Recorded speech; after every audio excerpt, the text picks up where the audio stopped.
আমি আজি 13.2 অনুশীলনীৰ 8 নম্বৰ অংকটো লৈ আহিছোঁ। তোমালোকে কিতাপখন মেলি অংকটো পঢ়ি চাবা। ইয়াত দিয়া আছে গৰম পানীৰ সহায়ত তাপ বিকিৰণ কৰা পদ্ধতি এটাত 28 মিটাৰ দীঘল আৰু 5 চেণ্টিমিটাৰ ব্যাসৰ এডাল চুঙাকৃতি পাইপ লগোৱা আছে। আকৌ পঢ়ি দিছোঁ, গৰম পানীৰ সহায়ত তাপ বিকিৰণ কৰা পদ্ধতি এটাত 28 মিটাৰ দীঘল আৰু 5 চেণ্টিমিটাৰ ব্যাসৰ এডাল চুঙাকৃতিৰ পাইপ লগোৱা আছে। পদ্ধতিটোত তাপ বিকিৰণ কৰা মুঠ পৃষ্ঠভাগৰ কালি নিৰ্ণয় কৰা। ইয়াত মুঠ পৃষ্ঠভাগ বুলি কৈছে। মুঠ পৃষ্ঠভাগ আৰু চুঙাৰ মুঠ পৃষ্ঠকালি দুটা বেলেগ বস্তু, তোমালোকে অলপ মনত ৰাখিবা। চুঙাৰ মুঠ পৃষ্ঠকালিটোও বেলেগ আৰু মুঠ পৃষ্ঠভাগটোও বেলেগ। এইটো অকল পৃষ্ঠভাগ বুজাইছে, বক্ৰ পৃষ্ঠভাগটো বুজাইছে। ইয়াতে আমাৰ তাপ বিকিৰণ কৰা পদ্ধতিটো যিডাল পাইপ ব্যৱহাৰ কৰাৰ কথা কৈছে তাৰ দৈৰ্ঘ্য বা তাৰ দিশটো কিমান দিয়া আছে 28 মিটাৰ আৰু ব্যাস দিয়া আছে 5 চেণ্টিমিটাৰ। ইয়াত মিটাৰ আৰু চেণ্টিমিটাৰ দুটা একক দিয়া আছে। আমি এটাক আনটোলৈ নিব লাগিব। আমি পৰাপক্ষত চেণ্টিমিটাৰটোকে মিটাৰলৈ লৈ যাম। এতিয়া আমি কি কৰিব লাগে, পদ্ধতিটোত তাপ বিকিৰণ কৰা মুঠ পৃষ্ঠভাগৰ কালি নিৰ্ণয় কৰিব লাগে। গতিকে তোমালোকে প্ৰশ্নটো এবাৰ পঢ়ি চোৱা। এতিয়া আমি পাইপ বুলি ক'লে তোমালোকে বুজি পাইছাই যে চুঙাকৃতিৰ পাইপডাল, ধৰি লোৱা এডালে পাইপডাল চুঙাকৃতি। আমি এনেকৈও আঁকিব পাৰোঁ, নতুবা এনেকৈও আঁকিব পাৰোঁ। আমি ছবিটো দুই ধৰণে আঁকিব পাৰোঁ। গতিকে ইয়াত কি দিয়া আছে, দিশটো দিয়া আছে এইখিনিৰ পৰা এইখিনিলৈকে এইচ বুজাব দিয়া আছে। এইটো দিশটো 28 মিটাৰ। আকৌ ইফালেদি বুজালে কি হ'ব, এইটো বুজাব, এইখিনি বুজাব 28 মিটাৰ। গতিকে যিকোনো এটা ছবি আমি আঁকি ল'লে হ'ব। আৰু দিয়া আছে 5 চেণ্টিমিটাৰ ব্যাস। ইয়াৰ ব্যাস, এই ব্যাসডাল কিমান দিয়া আছে 5 চেণ্টিমিটাৰ। গতিকে ইয়াৰ পৰাটো ব্যাস বুজাইছে। গতিকে আৰৰ মানটো আমি 5/2 চেণ্টিমিটাৰ আমি উলিয়াই ল'ব পাৰিম। 5/2 বা 2.5 বুলি লিখিব পাৰা, লিখিলেই হ'ল। গতিকে এইকেইটা বস্তু আমাক দিয়া আছে। গতিকে আমি লিখি লওঁ 8 নম্বৰ, যিহেতু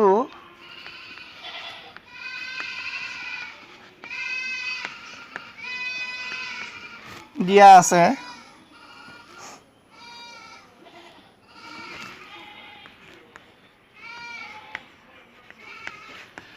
চুঙাকৃতিৰ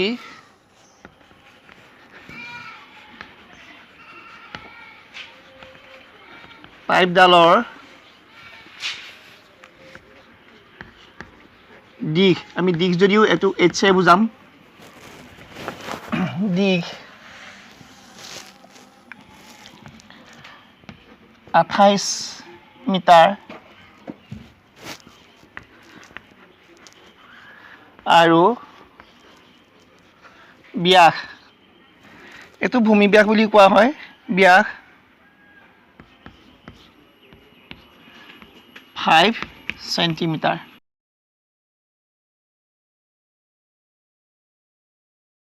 এতিয়া আমাৰ ব্যাস দিয়া আছে 5 চেণ্টিমিটাৰ। গতিকে আমি এইটো মিটাৰলৈ নিলে হ'ব 0.05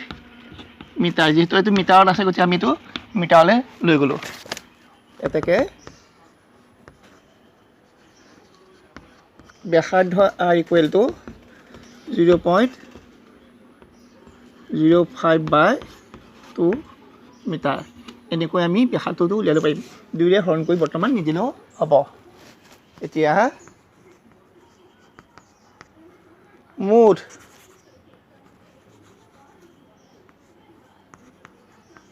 পাইপডালৰ মুঠ পৃষ্ঠভাগৰ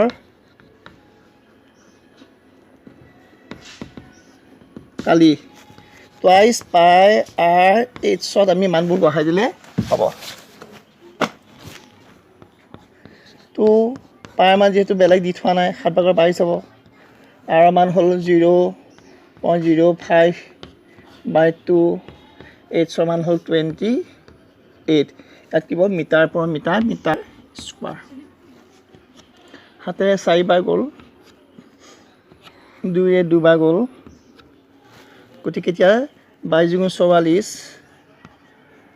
পূৰণ 2 এ টো পূৰণ কৰিলে কিমান পাম 5 গুণ 10 দশমিক 2 ঘৰ 0.1 পাম গতিকে পূৰণ কৰিলে 4.4 মিটাৰ স্কোৱাৰ গতিকে পাইপডালৰ মুঠ পৃষ্ঠভাগৰ কালি পালোঁ 4.4 মিটাৰ স্কোৱাৰ ছাত্ৰ ছাত্ৰীসকল তোমালোকে অংকটো নিশ্চয় বুজি পাইছা আৰু এইটো বহুত সুন্দৰকৈ পাতি ল'বা আজি আমি 13.2 অনুশীলনীৰ 9 নম্বৰ অংকটো কৰিম তোমালোকে কিতাপখন মেলি লৈ অংকটো এবাৰ পঢ়ি চোৱা ইয়াত দিয়া আছে 4.2 মিটাৰ ব্যাস আৰু 4.5 মিটাৰ উচ্চতাযুক্ত বন্ধ চুঙাকৃতিৰ পেট্ৰল সংৰক্ষণ কৰা টেংকি এটাৰ পাৰ্শ্ব বা বক্ৰপৃষ্ঠৰ কালি নিৰ্ণয় কৰা এক নম্বৰতে আমাক সেইটোতে সুধিছে 4.2 মিটাৰ ব্যাস তাৰপৰা আমি ব্যাসাৰ্ধটো উলিয়াই ল'ব লাগিব 4.5 মিটাৰ উচ্চতাযুক্ত এইচৰ মানটো 4.5 বন্ধ চুঙাকৃতিৰ পেট্ৰল সংৰক্ষণ কৰা টেংকি এটাৰ পাৰ্শ্ব বা বক্ৰপৃষ্ঠৰ কালি এতিয়া বন্ধ চুঙাকৃতি হ'লেও টেংকিটো বন্ধ চুঙাকৃতি হ'লেও আমি কিন্তু বক্ৰপৃষ্ঠৰ কালি বা পাৰ্শ্ব পৃষ্ঠকালিহে সুধিছে গতিকে পাৰ্শ্ব বুলি ক'লে তোমালোকে বুজি পাইছাই যিটো ছাইডৰ তলি বা মুখনিখনৰ জোখত ধৰা নহ'ব মই ছবিটো বাৰু আঁকি দিছোঁ তোমালোকক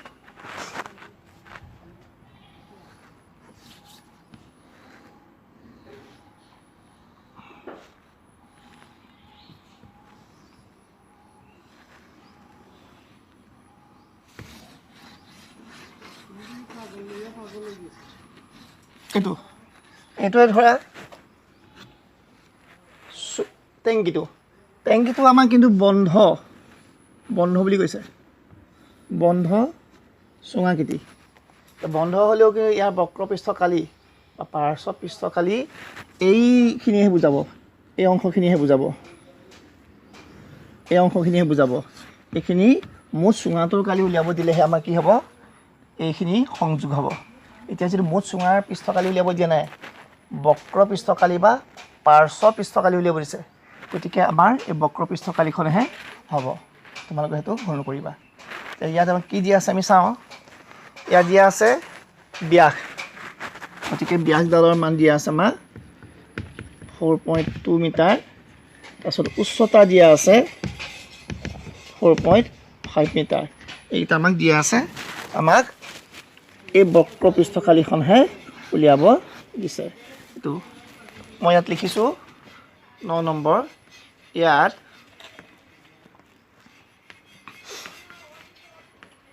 দিয়া আছে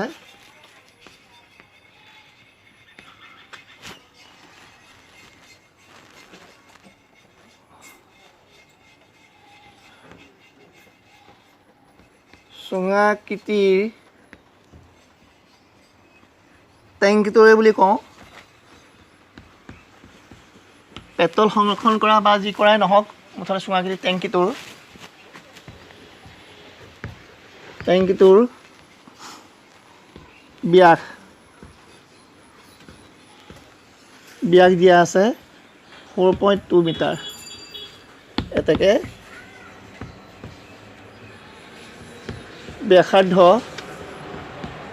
ব্যাসৰ চিম্বলটো নিদিলেও হ'ব দি বুলি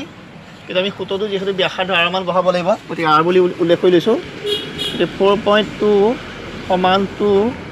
2.1 মিটাৰ আৰু উচ্চতা h ইকুৱেল টু 4.5 মিটাৰ এটাকে কি হ'ব আমি পেট্ৰল সংৰক্ষণ কৰা টেংকিটোৰ পাৰ্শ্ব বা বক্ৰপৃষ্ঠৰ কালি এটাকে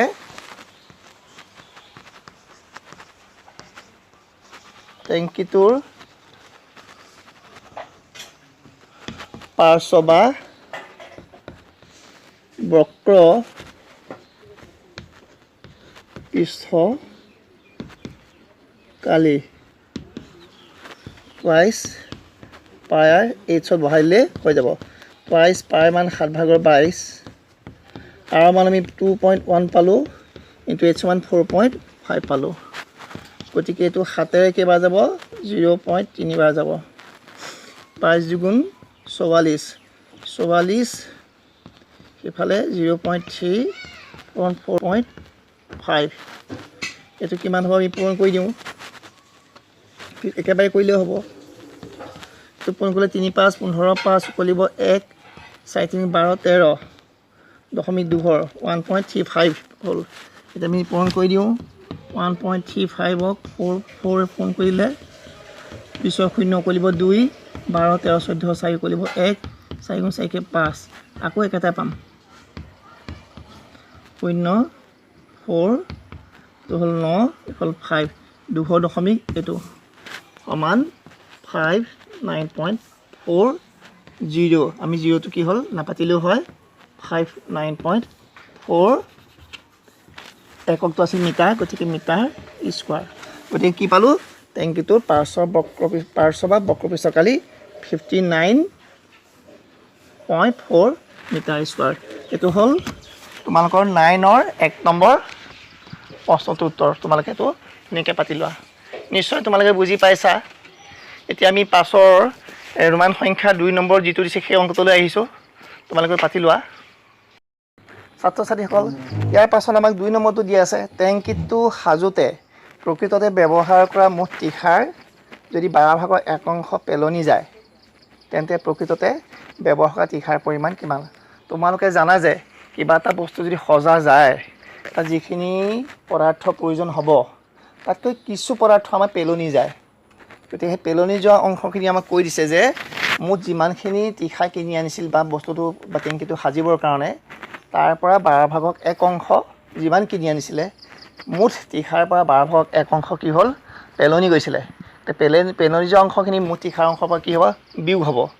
গতিকে আমাক কি কৰিছে ইয়াত ব্যৱহৃত হোৱা মুঠ তীখাৰ পৰিমাণ বিচাৰিছে গতিকে আমি এটা কি কৰিম টেংকিটোত কিমান ব্যৱহাৰ হৈছিলে মুঠ তীখা আমি টেংকিটোৰ মুঠ পৃষ্ঠকালি উলিয়াব লাগিব অৰ্থাৎ বক্ৰপৃষ্ঠকালি আৰু তলি আৰু মুখনিখন আমি ইয়াত ল'ব লাগিব কাৰণ ইয়াত বন্ধ টেংকি বুলি কোৱা হৈছিলে তাৰমানে প্ৰশ্নটো এবাৰ পঢ়ি চোৱা ইয়াত প্ৰশ্নটো কি হৈছিলে বন্ধ চুঙাকৃতি পেট্ৰল সংৰক্ষণ কৰা টেংকি এটাৰ বুলি কৈছিলে গতিকে আমি গোটেই মুঠ পৃষ্ঠকালি উলিয়াই ল'ব লাগিব বন্ধ টেংকিটো গতিকে এতিয়া আমি 9 নম্বৰৰ 2টো যিহেতু দিয়া আছে আমি ইতিমধ্যে এইখিনি কথা আমি উল্লেখ কৰি থৈছোঁ ডাইৰেক্ট আমি লিখিলেও হ'ব এতেকে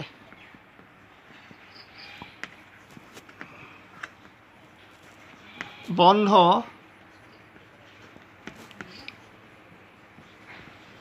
টেংকিটোৰ মূৰ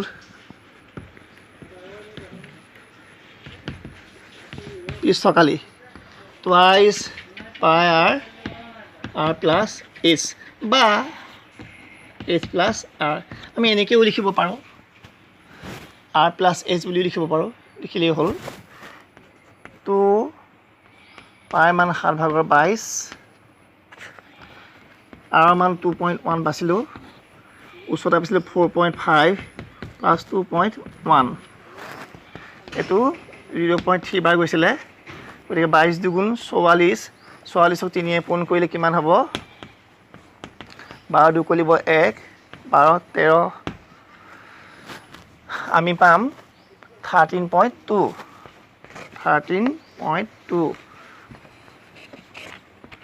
পূৰণ এইটো আমি যোগ কৰিলে পাম 4 মই দেখুৱাই দিছোঁ 2.1 মানে 6.6 এতিয়া আমি পূৰণ কৰি দিওঁ 13.2 6.6 যদি পূৰণ কৰোঁ 12 2 উকলিল 1 18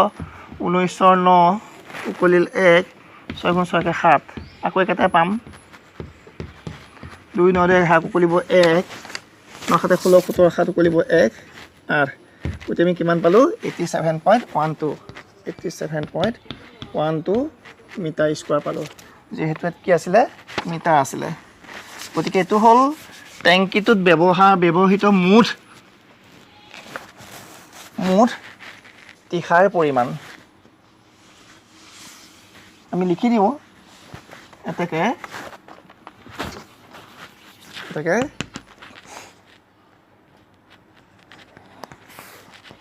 টেংকিটোত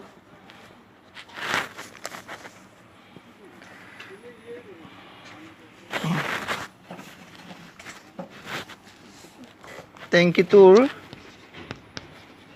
মুঠ পৃষ্ঠকালি সমান 87.12 মিটাৰ স্কোৱাৰ এতিয়া আমাক সুধিছে টেংকিটো সাজোতে প্ৰকৃততে ব্যৱহাৰ কৰা মুঠ তীখাৰ যদি 12/1 পেলনি যায় তেন্তে প্ৰকৃততে ব্যৱহাৰ কৰা তীখাৰ পৰিমাণ কিমান আছিলে এতিয়া আমি লিখিব লাগিব যেহেতু ধৰা হ'ল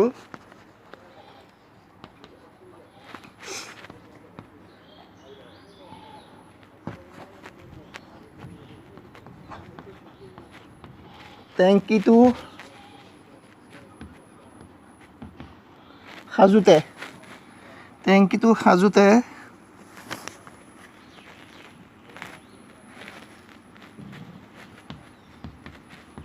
ব্যৱহাৰ হোৱা বা ব্যৱহাৰ কৰা মুঠ তীখাৰ পৰিমাণ x বৰ্গমিটাৰ তীখাৰ পৰিমাণ x বৰ্গমিটাৰ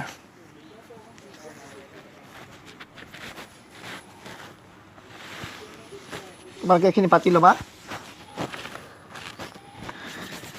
যিহেতু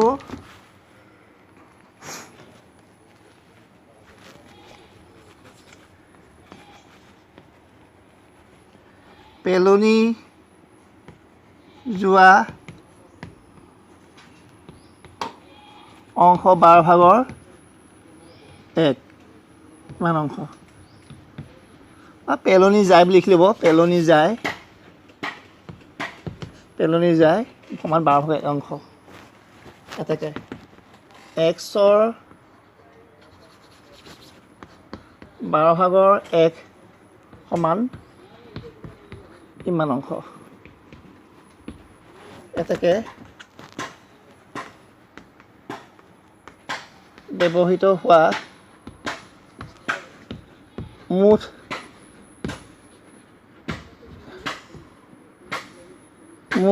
তীখাৰ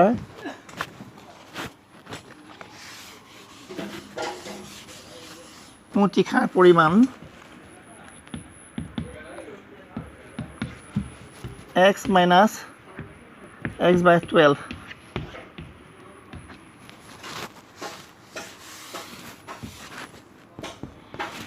12/টো লসাগুলৈ কিমান পাম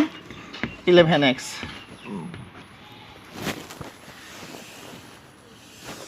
এইখিনি তোমালোকে বুজি পাইছাই চাগে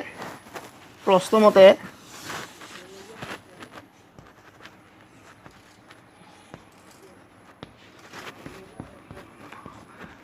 12/11x সমান 87.12 implies x equal to 87.12 into 11 ইমান আমি x সমান ইয়াৰ পৰা পাই যাম তোমালোকে এইখিনি নোট কৰি লোৱা